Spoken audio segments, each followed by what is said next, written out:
बालिग हथियार की।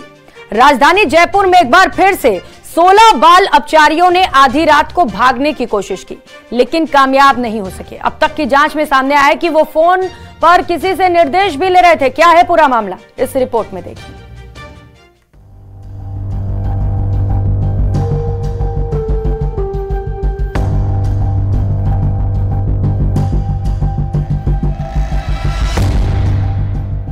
बाल अपचारियों पर लॉरेंस गैंग की नजर।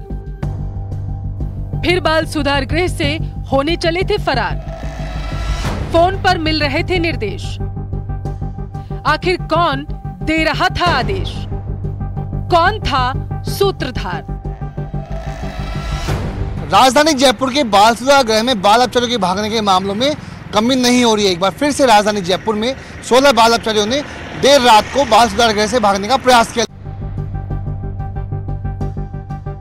जयपुर के बाल सुधार गृह से बाल अपचारी फरार होते रहे हैं, लेकिन इस बार उन्हें फरार होने से पहले ही दबोच लिया गया। होली से पहले ये बाल अपचारी फरार होने की तैयारी कर रहे थे और इनकी उम्र 14 साल से 18 साल के बीच बताई जा रही। इतना ही नहीं, बाल अपचारियों के पास से मोबाइल फोन भी मिले हैं। बताया जा रहा है कि उनके पास से गांजा भी मिला है। बाल सुधार गृह के केयरटेकर ने केस दर्ज करवा दिया।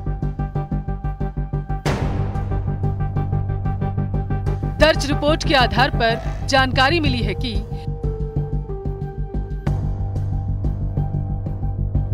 22 मार्च की रात करीब 11 बजे से 11:30 बजे के बीच बाल अपचारी फरार होने की तैयारी कर रहे थे और उनमें से एक या दो के पास मोबाइल फोन होने की भी सूचना है।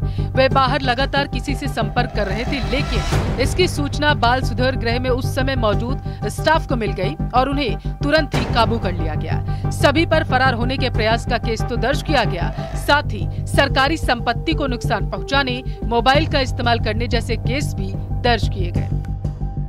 16 बाल अपचारियों ने शौचालय में लगी दीवार को तोड़ा और उसमें सुराग बनाकर भागने का प्रयास किया, लेकिन ये वारदात असफल हुई और अब पुलिस मुकदमा दर्ज करके इस पूरे मामले की जांच कर रही है। उधर ट्रांसपोर्ट नगर थाना पुलिस की ओर से भी एक और केस दर्ज किए जाने की खबर है। मिली जानकारी के मुताबिक बाल सुधार गृह में रहने वाले 2 युवकों से तकरीबन 150 ग्राम गांजा मिला।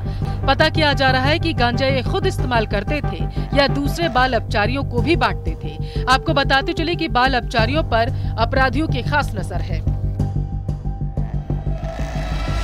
हरियाणा के रोहतक में कारोबारी सचिन गोदा हत्याकांड में बाल अपचारियों के नाम सामने आने के बाद जयपुर और दूसरे राज्यों की पुलिस की चिंता बढ़ गई। राजस्थान में शेखावाटी के गैंगस्टर राजू छेहट की गोलियां बरसाकर हत्या हो या फिर रोहतक में सचिन की ताबड़तोड़ गोलियों से छलनी कर मर्डर करने का मामला हो, सब में गैंगस्टर लॉरेंस बिश्नोई के इशारे पर नाबालिग शूटर्स का इस्तेमाल किया गया।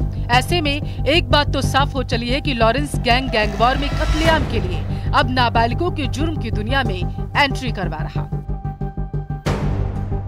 बाल सुधार गृह से बाल अपचारियों के भागने के मामले में जयपुर पुलिस की चिंता की लकीर इसलिए बढ़ गई है क्योंकि अब इन बाल अपचारियों के इस्तेमाल लॉरेंस गैंग कर रही है। पिछले दिनों जो रोहतक में एक कारोबारी की हत्या में भी जयपुर से भागे बाल अपचारियों का यूज किया गया था, जिन्होंने शूटर के रूप में कारोबारी की हत्या की और वहां से फरार हो गए।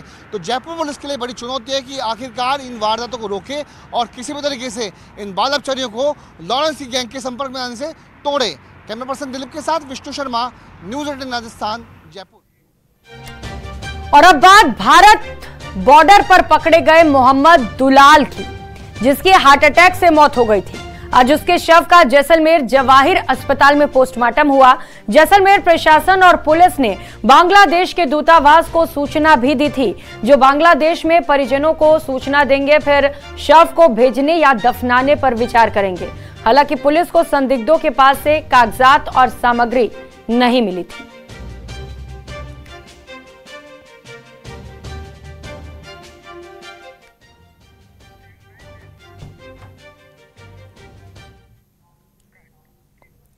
और अब खबर झालावाड़ से है, जहां